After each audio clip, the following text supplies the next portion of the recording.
next list of things that you should be buying before January 20th, 2025. The first one is electronics. Yes, if you buy a lot of electronics and you have them imported from China, if you're planning on buying a new computer, phone, etc., I would go ahead and get that purchased right now in case the tariffs that Trump is talking about are kicked in and it starts affecting the price of our electronics. The next thing is new cars. Now, I personally have never ever bought a new car in my entire life. Will I? Well, yeah, I mean, if I had the money, I would. But if you're planning on buying a brand new car, I would definitely get that purchased now, only if you're debt-free and only if you can pay cash for it. It's ridiculous to buy a new car and then take out a car loan. I mean, and you're just giving all your money to the interest. So if you can pay cash for your new car, then go ahead and buy your new car. Otherwise, I would just buy a used car and stop wasting your money on new cars. Before I get to the next thing, let me just interrupt and say we have a free gift for you that's valued at $30. We are going to give you our Dining on a Dime cookbook ebook, volume number 1, free at livingonadime.com. Click on our shop, click on our ebooks, click on Dining on a Dime volume 1, add it to your cart. When you go to checkout, use the coupon code DINING1. And you will get our ebook absolutely free with no obligation and no strings attached. Go grab this while you can. Visit us at livingonadime.com. Appliances. If you saw my other video, you saw the rant on my 3 appliances that I just bought 18 months ago. All broken. 18 months old. And they are all broken. My dishwasher, my refrigerator, and my stove. My husband and son did get my stove fixed. I am not a happy camper. We did just buy a new refrigerator, and then last night my dishwasher broke. So good luck. It's a crapshoot buying appliances. There are none now that are made. I want someone who has purchased appliances in the last 2 years and hasn't had any breakdowns to comment what kind you got. Because I keep getting comment after comment. It's like, well, I've had my Kenmore for 18 years. I've had my Whirlpool for 20 years. I've had my Amana for 30 years. I don't care about those. They were made to last back then. Now they aren't. So if you've had your appliances in the last 2 years and they have not broken down at all, please comment and tell me what you have, because I'm curious. I mean, we just bought a new Amana refrigerator that's supposed to be here in a month, so we'll see. But I don't know. Good luck. If you need appliances, go ahead and get them, but good luck with it. Furniture, yeah. If you buy a lot of Chinesium furniture, I would definitely go ahead and get it purchased. All of my furniture is bought used. I don't buy new furniture hardly at all. I think I've maybe bought 3 pieces of new furniture in my entire life. Go ahead and get your furniture. I like the old stuff because it's built better. It's built with real wood, not just pressed board that falls apart. So I purchase all of mine at thrift stores and yard sales. Clothes, yeah, if you buy new clothes, I would go ahead and get them. Once again, I purchase most of my clothes either on clearance at the store for super cheap or at thrift stores, and garage sales is where I get the majority of mine. But if you think you're going to be needing new clothes, go ahead and get it. Vitamins, yeah, this is a big one, guys. Americans are on a crazy amount of vitamins. Now, I have the MTHFR gene, and that is part of the cause of chronic fatigue syndrome and fibromyalgia symptoms. So I have to take B12 all the time. So I can tell you I am going to be stocking up on my B12 to make sure that I have it. That is something that I cannot go without. So I'm going to be getting probably a year or 2 stock on my vitamins. Soaps, lubricants, waxes, candles, modeling pastes. I mean, yeah, stock up on that. I just got soap at Walmart for 30 cents a bottle. It's 75% off. If you find a deal like that, get you enough for the next year or 2. I personally have enough soap to probably last me 20 years. I used to make soap for business and hobby, so I have tons of soap. I probably will die before I run out of soap. But if you buy it, yeah, definitely go ahead and stock up on those things. Fertilizers. Now, I think the majority of the U.S. fertilizers are purchased or are made here in the United States. So I'm not really worried about that. But if you have a particular one that you like and it's not made in the United States, yeah, I would definitely go ahead and get that. Birth control, let me tell you, it's better to stock up on that now than to pay for kids you can't afford. So we'll just leave it at that. Paper products, yes, if you use a lot of paper products, I would definitely stock up on those. Things like carpets, floor tiling, if you're doing any kind of remodeling, I would go ahead and get everything you need for your remodeling now so that it will be cheaper. Another thing is like wool, animal hair, horsehair yarn, fabric. If you're a seamstress or you like to sew or knit, I would probably stock up on a few of those things. That stuff is crazy expensive anyway. I don't know how anybody affords to quilt.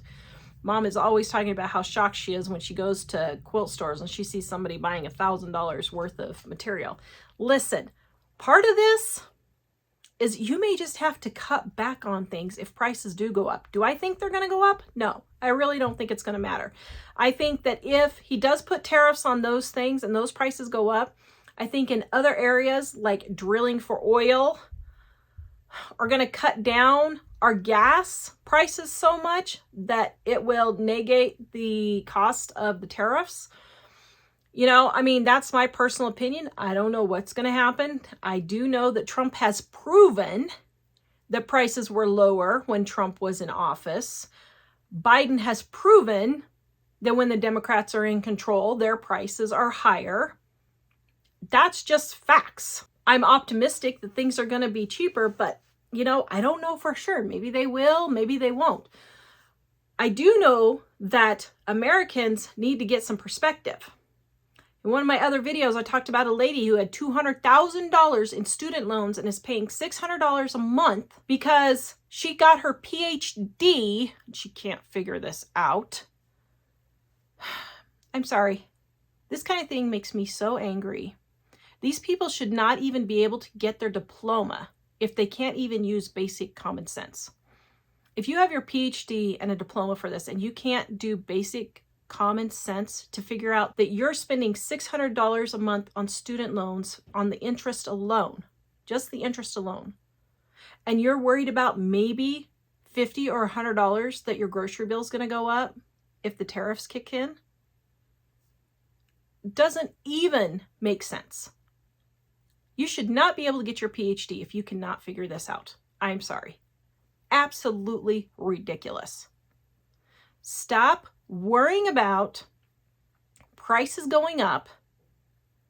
If you have credit card payments, are you spending $200, $300, $400, $1,000 a month on credit card interest, car interest? I just Googled it just to see what it would say. The average American will spend, the average American will spend $649,000 on interest fees over their entire life. You could retire just on the interest fees you're paying alone if you would stop worrying about prices going up and start worrying about paying off your debt. It is absolutely ridiculous that people are worrying over these tariffs and all the prices going up when you are paying 29% interest on your credit cards, 6-7% interest on your student loans. The same for cars. You get a new car every 5 years because you have to have a new car because you're afraid that it's going to break down. Stop worrying about the little things that really don't matter. Start worrying about the big things that are costing you $649,000 in your life in interest. Just to make the math easy, if you're paying $649,000 in interest over your lifetime and you make $64,000 a year, that is 10 years. It's actually more than that. It is, because you have to pay taxes on that $64,000. So, and you have to pay driving to work and all of that stuff. So we'll say 30% because you got 25% in taxes. And then you have another 5 to 10% that you have in expenses. And I'm being low on that. car gas, clothes, office gifts, all those kinds of things. So I'll give you 30%. So that means that you have to work 13 years of your life going to a job that a majority of Americans hate anyway, when you could have taken that money and retired. 13 years of your life is wasted. 13 years paying interest. And you're worried about the 10 to 25% your groceries or whatever may go up. You guys, you got to start letting this sink in. It has absolutely nothing to do with who's in office. It has to do with your spending and the fact that you're not being responsible for your money. As a Christian, I am commanded to use what God has given me to the best of my abilities and not waste it. I have never, ever, ever had a car loan. I have probably in 30 years, I have probably paid around maybe $200, $300 in credit card fees and interest. When we were first married, Mike had credit card debt. So I transferred it to 0% cards, and there were a few fees associated with that. One time we had a big family emergency, tens of thousands of dollars. And so we put some of that on a credit card. But even with all of that, we've only probably paid $200 or $300 in fees on our credit cards our entire life. Never, ever, ever paid one penny in student loans. So the reason why I'm able to have a really nice house now is because I haven't had 30 years of car payments. I haven't had 30 years of student loans. I haven't had 30 years of credit card debt. So that $649,000 in interest that I would have been paying, I've turned it around and invested in my business and my home so that I'm able to have a better lifestyle because I haven't wasted $649,000 just in interest. If you're a Christian and you're wasting money on all these things, you really need to give a second thought to how you're spending money. Because as Christians, we are called to be good stewards of what we have. And if we don't, it's kind of like, slapping God in the face and saying, I don't care what you've given me, I'm just going to go waste it. How would you feel if you were a parent and you gave your kid $100,000 and then they just went and blew it all, went through everything, put everything on credit cards, and they're just literally paying the credit card company? I would feel awful. And I think God expects us as Christians to be good stewards of our money. So stop worrying about my food that might go up 10 or 20%, 25%, which I probably don't think it's going to really be that bad anyway, if it does. But stop worrying about that and stop worrying about the credit card interest you're paying, the car loan interest you're paying, the student loan interest you're paying, all of your house interest you're paying. Stop worrying about all those other things and get your debt paid off. And then you will be financially free. And then you can just soar to being rich. The majority of people who are rich don't have debt at all.